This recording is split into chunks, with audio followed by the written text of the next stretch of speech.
In a TikTok video posted last night, Megan Plays directly calls out Leah Ashe for her recent YouTube videos, and guys, we have a lot to go over here, and there are some comments that confirms who she's talking about. Now, I'm sure you guys already know the Megan Plays Leah Ashe situation. I have been following the situation pretty closely, primarily because I feel very attached to it because I watched both these people growing up, and also because there's been so much misinformation, and my goal is to help clear that up in a concise and educational format without too much drama. So let's get straight into it.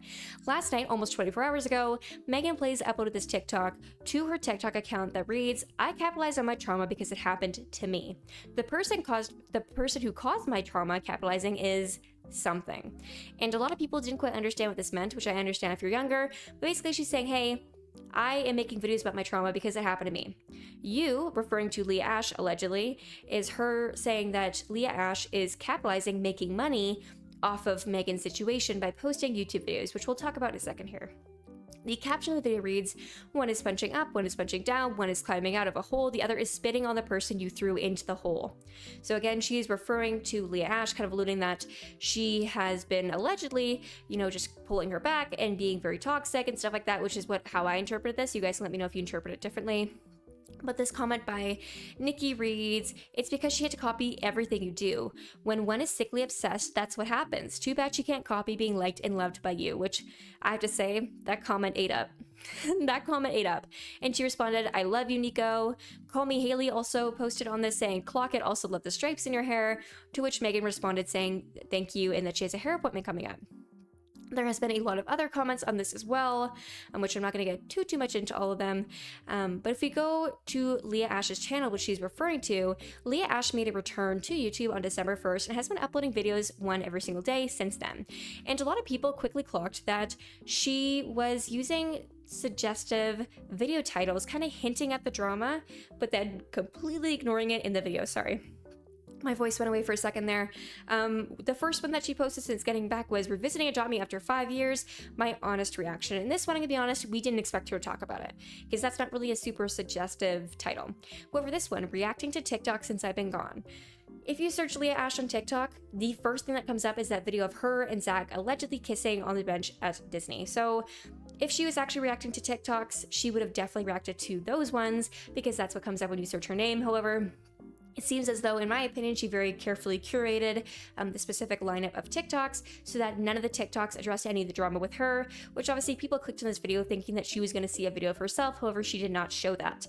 And I have to say, I'm not complimenting Leah Ashe when I say this. However, what she is doing is very intelligent from a marketing perspective. Not that I agree with it, I don't think it's morally right, but her not acknowledging the drama while subsequently making videos that heavily hint at the drama or kind of try to play on the situation while completely ignoring it, it is a very smart and, in my opinion, not super ethical marketing tactic that is obviously working for her because she's getting a pretty substantial number of views, which I don't agree with it. I'm not defending her, but I am saying that obviously this is coming from, I would say, more of a business perspective where she is using the situation, which shouldn't be used for this sort of purpose, but she's using it as a way to boost her content and to get some views. And that continued with these other videos. She says, reacting to the downfall of Real High, what happened, which this is just my opinion on this, which it's just an opinion, it doesn't mean it's valid, but I cannot stand reaction content, like the SSS Sniper Wolf type stuff. I cannot stand it, because it's different to add your own opinion, but to watch a video and go, ooh, I'm like, oh my god. And my videos are pretty low effort too. I'm not sitting here acting like I'm like Da Vinci or anything like that. I am not anywhere close to a lot of other commentary YouTubers. However, I certainly don't think that the creator of this video appreciated her putting this in her video. At least from the tweets I saw. Maybe that was somebody else that wasn't actually the owner, but I saw a lot of tweets about this and people being upset that she was just using somebody else's video and kind of adding very limited commentary, but that's not really for me to comment on. This next one was "Getting rid of everything Real High for good," and it shows the text saying goodbye and her crying, and obviously her eyes have been edited to make them more red and she has a fake tear on her cheek. Now a lot of people took this as, okay, she's making a video saying goodbye to Real High, she's quitting, and she's quitting because of the drama and she'll talk about it. No, she did not talk about it. And you guys will say, oh my god, Pommy, why'd you watch the videos? Because I do commentary about them, so I'm not going to talk about something I don't know, okay? However, I do watch them with an app on a guest account, so if that makes anything any better. Now this next video was reacting to top viral Dress to Impress TikToks of 2025, again with the reaction content. This one was an hour long, which is a very, very long video. which was interesting. Again, people expected her to maybe talk about the whole situation because that's what comes up anytime you search her name. However, that did not happen. And then this one is the one that really made people angry, which it now looks like maybe she's posting twice a day. No, I think it's still once a day, but she posted this video quitting, period. And the thumbnail is her with not a lot of makeup on, and basically she just looks kind of sad. I think they turned down the saturation in this clip potentially because it doesn't look quite as saturated as her videos. The contrast looks like maybe it was turned down a little bit, but I'm not sure. That's just a speculation. However, obviously this video is very suggestive, and the video suggests that she is quitting because of all of the controversy and allegations. However, she did not do that. If some of you guys clicked on the video, which seems like a lot of people did with it getting over 114,000 views, during that video she says, guys, like, it's just so hard, it's getting so tiring and stuff like that. That's me paraphrasing what she said. And she goes, so we're gonna quit, grow a garden. Yeah, people did not take that lightly on Twitter. There was a lot of anger on there, which from a business perspective, I understand her livelihood is on YouTube, so I'm not trying to say that I get the right to control who's on the internet and who isn't. However, I do think it's distasteful to be, like, you know what you're doing by posting that, in my opinion. I feel like you know what you're doing. And it just, I don't know, it comes across not that great. And it's obviously meant to allude that she's quitting because of the drama, but she isn't, which I don't necessarily feel like anybody should be forced to quit, which I know that's kind of like a out there opinion and people don't like me for saying that, but I don't think people should be necessarily chased off the internet because they're just going to come back as somebody else. That's the issue here, is that I feel like if Leah Ashe was actually chased off the internet, she would just come back, maybe in a different niche, on a different channel or something like that. Because if you love content creation, you're always going to love it, right? However, I feel like, if she came out, made an apology, and made things right, I do think she'd have a chance to recover, but it doesn't seem like that's what she wants to do. And Content Creator 101 is to, if you're in a drama, don't acknowledge it. If you don't acknowledge yourself getting canceled, you can't be canceled. And it is true. If I acknowledged every single piece of content that went out about me, every single comment about me, every single misinformation that was circulating, I would never stop being involved in drama, but I just don't interact with it because it's not true. In these situations, when people are actually getting canceled for, quote, valid reasons, a lot of the times creators will just ignore it because it's easier to do it that way. Eventually, people will stop commenting about it and people will move on, and that's what happens. That's what happened with every other internet controversy ever. If you think of any Roblox YouTuber example, this is one from my youth, Kaneko Kitten, oh my god. When he got canceled, he was canceled for doing some alleged things that weren't too good. And that was about like a month of him being canceled, and then boom, you haven't heard his name probably in like a year because people move on.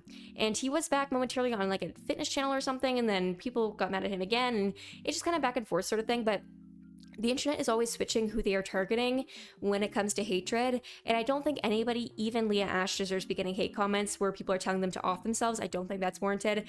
However, I do think that playing on a situation like this and hinting at things for views it just comes across not very good to me, but that is my opinion. She also posted a video yesterday saying brutally honest, ruthless review of Monsterverse, where the text says Royal High replacement.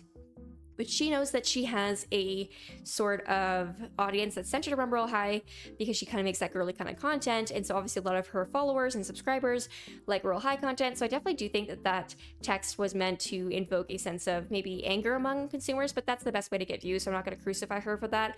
However, in her brutally honest review, she was not very brutal in my opinion. I thought she was very respectful, and not to amp up Leah Ashe or anything like that and to like put her on a pedestal, but it certainly wasn't brutal in my opinion, at least from what I saw, right? And this other one, which she posted earlier today, actually just a little bit ago, reads, buying everything I missed in Royal High when I was gone. And so the constant usage on her channel of was gone, when I was gone, since I was away, stuff like that, we know why she was gone. And she's putting out the I was gone, and we all know why, but she's not addressing it, which I think is making people more mad. However, something I want to highlight is that no matter if you're leaving nasty comments on somebody's profile, if you're being negative, if you're, hate watching them, hate watching is still views, it's still money, it's still monetization. I feel like people don't quite understand that. I'm not telling you to boycott people. However, leaving somebody nasty comments and watching their videos out of hatred to see if they say anything that you can clip on TikTok, it's not doing what you think it's doing. So just put that out there.